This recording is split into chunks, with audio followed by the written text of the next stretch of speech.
রহমত স্বরূপ প্রেরণ করেছি। রহমত, নবী সবার জন্য রহমত। রহমতে আলম নবী, নবী দুজাহান, সাহাবীরা তোর বানাই ওই নবীজির ঘাম, সাহাবীরা তোর বানাই ওই নবীজির ঘাম। রহমতে আলম নবী, নবী দুজাহান, সাহাবীরা তোর বানাই ওই নবীজির ঘাম, সাহাবীরা তোর বানাই ওই নবীজির ঘাম। ওহে মুমিন চিনো জানো কেমন আমার নবীজি, যাহার পাগল চন্দ্র সূর্য তারকারাজি। ওহে মুমিন চিনো জানো কেমন আমার নবীজি, যাহার পাগল চন্দ্র সূর্য তারকারাজি। আরো শুনবেননি সুন্দর কাহিনী, জান্নাতেরই রুমে রুমে লেখা নবীর নাম। সুবহানাল্লাহ কইবেন না? জান্নাতেরই রুমে রুমে লেখা নবীর নাম।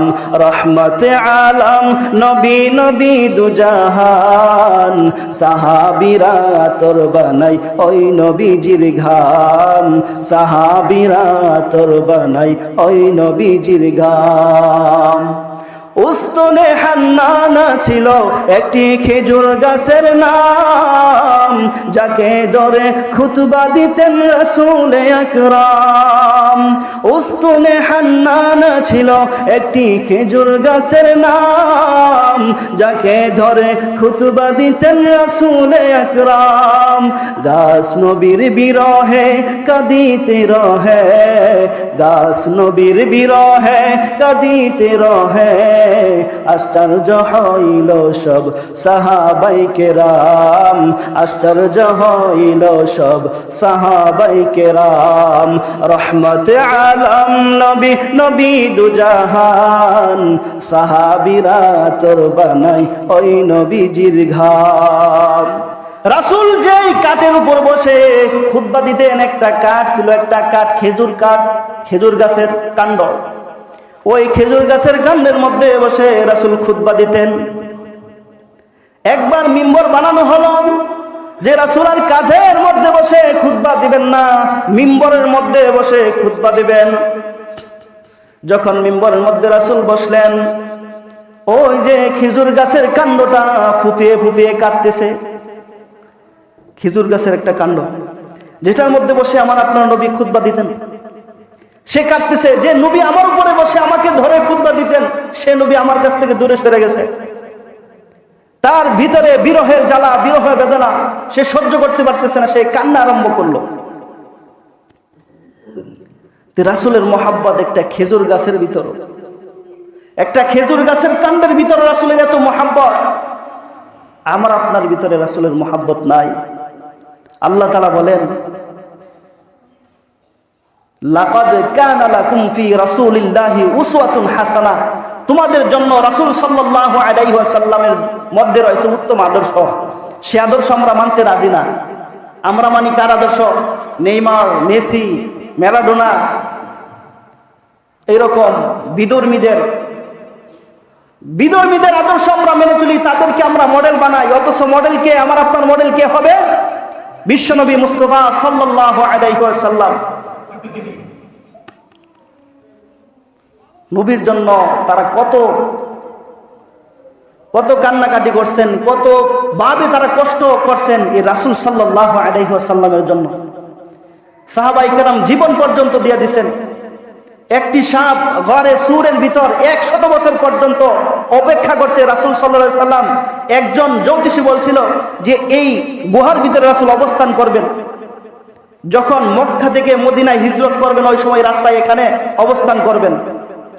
এই সাপটা গর্তের ভিতরে 100 বছর ছিল। সুবহানাল্লাহ কইবেন না? কয়শো বছর ছিল? 100 বছর সাপটা ছিল গর্তের ভিতরে। কিসের জন্য? রাসূলকে দেখবে বলে। সে চাইছে আমি নবীকে দেখব। রাসূল সাল্লাল্লাহু আলাইহি ওয়াসাল্লামের মহব্বত সাপের ভিতরে। রাসূল সাল্লাল্লাহু আলাইহি ওয়াসাল্লামের মহব্বত একটা খেজুর গাছের কাণ্ডের মধ্যে রাসূল সাল্লাল্লাহু আলাইহি ওয়াসাল্লামের মুহাব্বত, পশু পাখির ভিতরে রাসূলের জন্য মুহাব্বত আপনার আমার নাই, অথচ আপনার আমার থাকার কথা ছিল বেশি, মুহাব্বত নাই। রাসূলকে আল্লাহ তাআলা কি করে পাঠাইছেন?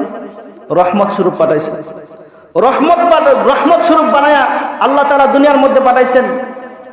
আল্লাহ তাআলা কি? রব্বুল আলামিন। আমরা পড়ি না আলহামদুলিল্লাহি রাব্বিল আলামিন। আল্লাহ তাআলা কি? রব্বুল আলামিন। আর নবী কি? রহমাতুল লিল আলামিন। আর দুইজনের মধ্যে যে ওহী নাজিল নিয়ে আসে, আল্লাহ তাআলা ওহী পাঠাইছেন, ওনার নাম হচ্ছে জিবরাইল আমিন। এই যে তিনজনের মধ্য থেকে আল্লাহ রাব্বুল আলামিন, জিবরাইল আমিন ওহী নিয়ে আসে রহমাতুল লিল আলামিনের কাছে। আল্লাহ রাব্বুল আলামিন বলেন, ওয়ামা আরসালনাকা ইল্লা রাহমাতাল লিল আলামিন।